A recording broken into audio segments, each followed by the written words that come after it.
Hello అండి. ఆగండి, ఆగండి. ఎక్కడ మాత్రం స్కిప్ చేయకండి. స్కిప్ చేస్తే మంచి రెసిపీని మిస్ అయిపోతారు. ఇది రెగ్యులర్‌గా పరాటా కాదు, నార్మల్ పరాటా అయితే అస్సలు కాదు. చాలా సూపర్ టేస్టీగా ఉండే ఆనియన్ పరాటా చాలా చాలా బావుంటుంది. ట్రస్ట్ మీ, ఒక్క పరాటాతో అయితే అస్సలు ఆగరు ఎవ్వరు కూడా. తింటూనే ఉంటారు. చాలా మంచి రెసిపీ అండి. ఎక్కడ స్కిప్ మాత్రం చేయకండి. డెఫినెట్‌గా ఒక్కసారి చూడండి.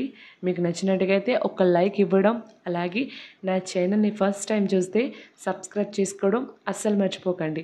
పిల్లలకి గానీ, ఆఫీస్‌కి గానీ అప్పుడే సాయంత్రం పూట ఏదైనా ఆకలి వేస్తున్నప్పుడు ఇది ఒక్కసారి చేసి తిన్నా, ఇంటికి చుట్టాలొచ్చినప్పుడు ఎవరికైనా ఇలా చేసి పెట్టినా చాలా ఇష్టంగా తింటారండి. మనం చేసే వంట ఎవరైనా కడుపు నిండగా తింటేనే మనకిష్టం. అంతే కదా! సో, అయితే అలా అనుకునే వాళ్ళు తప్పకుండా ఈ రెసిపీని చూడండి. మీకు చాలా నచ్చుతుంది. ఇంకెందుకండి late, welcome back to Shilpa Homely Thoughts. ఈరోజు ఈ రెసిపీలో ఫస్ట్ ఆనియన్ పరాటా అంటే ముందుగా సన్నంగా ఉల్లిపాయల్ని సన్నంగా తరిగి పెట్టేసుకోవాలి ఇలాగా. సన్నగా తరిగి పెట్టుకున్న ఉల్లిపాయల్లో కొంచెంగా ఉప్పు వేసుకొని ఉల్లిపాయల్ని బాగా చేత్తో బాగా క్రష్ చేయాలన్నమాట. ఇలా క్రష్ చేస్తూ ప్రతి ఒక్క ఉల్లిపాయ లేయర్స్‌కి ఉప్పు అనేది కరెక్ట్‌గా తగలాలి. సో, ఇలాగా బాగా కలిపి పెట్టుకొని పక్కన పెట్టేసుకోవాలి. ఇప్పుడు చపాతీ పిండి మనం కలిపి పెట్టేసుకున్నాం. ముందుగానే చపాతీ పిండి కోసం గోధుమ పిండిలో కొంచెం ఉప్పు, వాటర్ ఇవన్నీ ఏసి చపాతీ పిండి కలిపి పెట్టేసుకోవాలి.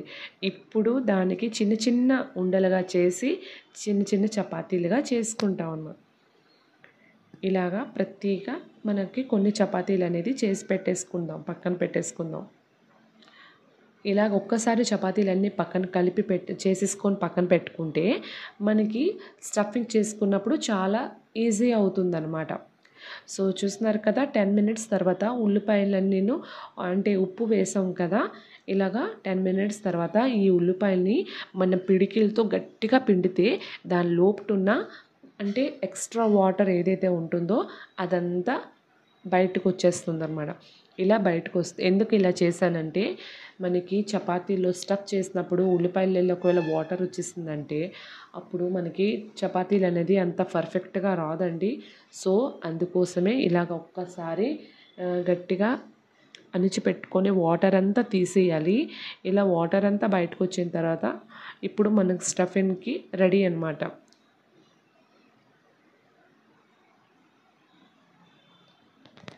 చూస్తున్నారా?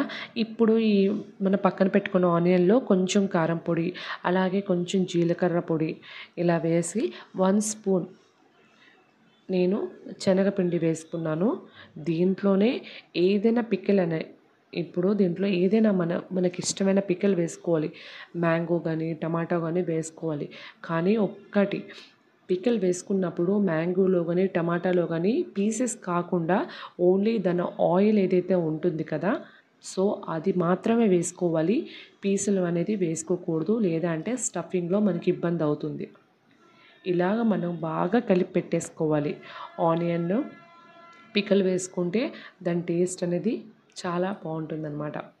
ఇప్పుడు మనం కలిపి పెట్టుకున్న ఆనియన్‌ది ఏదైతే మిక్చర్ ఉందో, ఈ మిక్చర్ అంతా మన ఈ పరాటా పైన ఇలాగా చక్కగా ఈవెన్‌గా పరాటా మొత్తం అంటే చేసుకో మొత్తం ఈవెన్‌గా పెట్టాలండి. ఎక్కడ కూడా బయటికి రాకుండా చక్కగా ఇలా పెట్టుకోవాలి. ఒక దగ్గర ఎక్కువ, ఒక దగ్గర తక్కువ అలా కాకుండా అంతా ఒకేలాగా పెట్టుకోవాలి. ఇప్పుడు దాని మీద ఇంకొక పరాటా అనేది వేసుకోవాలన్నమాట. నేను వీడియోలో ఎలాగైతే చూపిస్తున్నానో అలాగ ఒకసారి ట్రై చేయండి. ఇలాగే చేసుకోవాలి. చాలా బావుంటుంది. ఇప్పుడు మనం వేసుకున్న రొట్టె బయటికి స్టఫింగ్ బయటికి రాకుండా ఉండాలి అంటే ఇలాగ అంచులన్నిటిని కొంచెం గట్టిగా నొక్కి పెట్టుకోవాలి. అలాగే చాలా లైట్‌గా మనం ఇలాగా ప్రెస్ చేసుకోవాలి. చూడండి ఇలాగా. ఎక్కడ అనేది మనకి స్టఫింగ్ అనేది ఎక్కడ బయటికి రాకుండా ఇలాగా మెల్లిగా లైట్‌గా అణిచి పెట్టుకోవాలన్నమాట.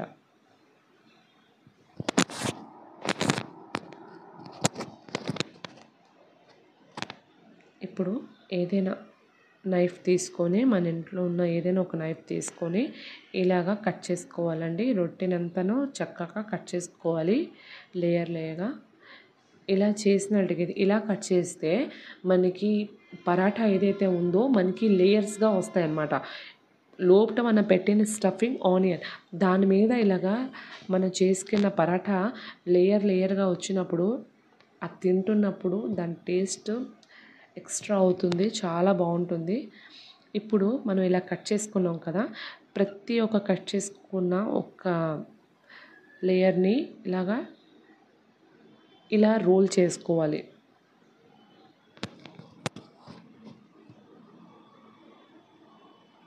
చూడండి, ఇలాగ మెల్లిగా లైట్గా రోల్ చేస్తూ వెళ్ళాలి. చూసారు కదా, ఇలా రోల్ చేసుకోవాలి.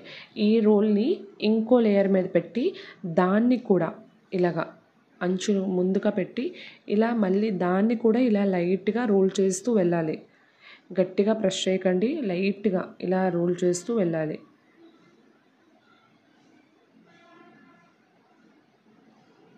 ఇలా ఇదే విధంగా కట్ చేసిన ప్రతి ఒక్క లేయర్ని ఇలాగ రోల్ చేస్తూ వెళ్ళాలన్నమాట.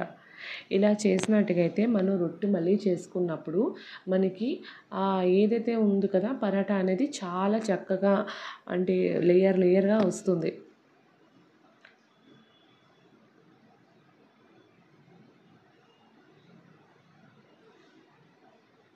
చూడండి, ఇలా చేసుకోవాలి. మొత్తానికైతే ఇలా వచ్చింది, చూస్తున్నారు కదా. ఇప్పుడు దీన్ని కొంచెం అణిచి పెట్టుకోవాలన్నమాట. కొంచెం గట్టిగా అణచాలి. ఇలా చేతితో లైట్గా అణచాలి, మరీ గట్టిగా కాకుండా లైట్గా. ఇలా దాని మీద కొంచెం పొడిపిండి జల్లుకుంటూ మళ్ళీ అనేది పరాటా అనేది చేసుకోవాలి.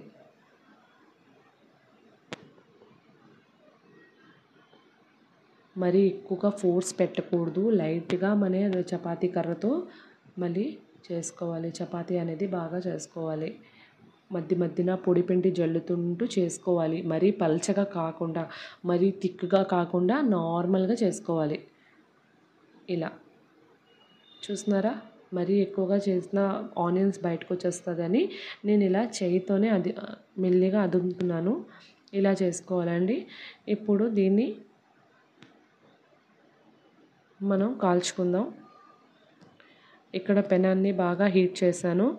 ఇప్పుడు ఈ రొట్టెని పెనం పైన వేసుకొని బాగా చపాతీని బాగా కాల్చుకోవాలి. మీకు ఇష్టం ఉంటే నెయ్యితో కానీ లేదంటే చక్కగా బటర్తో కానీ కాల్చుకోవచ్చు. నేనైతే ఇక్కడ ఆయిల్తోనే కాల్చుతున్నాను. ఇలా మొత్తంగా కుక్ అవ్వాలి. హై ఫ్లేమ్లో కాకుండా మీడియం ఫ్లేమ్లో పెట్టి కుక్ చేయండి. చాలా బాగా ఈవెన్గా కుక్ అవుతుంది. ఇలా పైనుంచి ఆయిల్ వేస్తూ మెల్లిగా కాల్చుకోవాలి.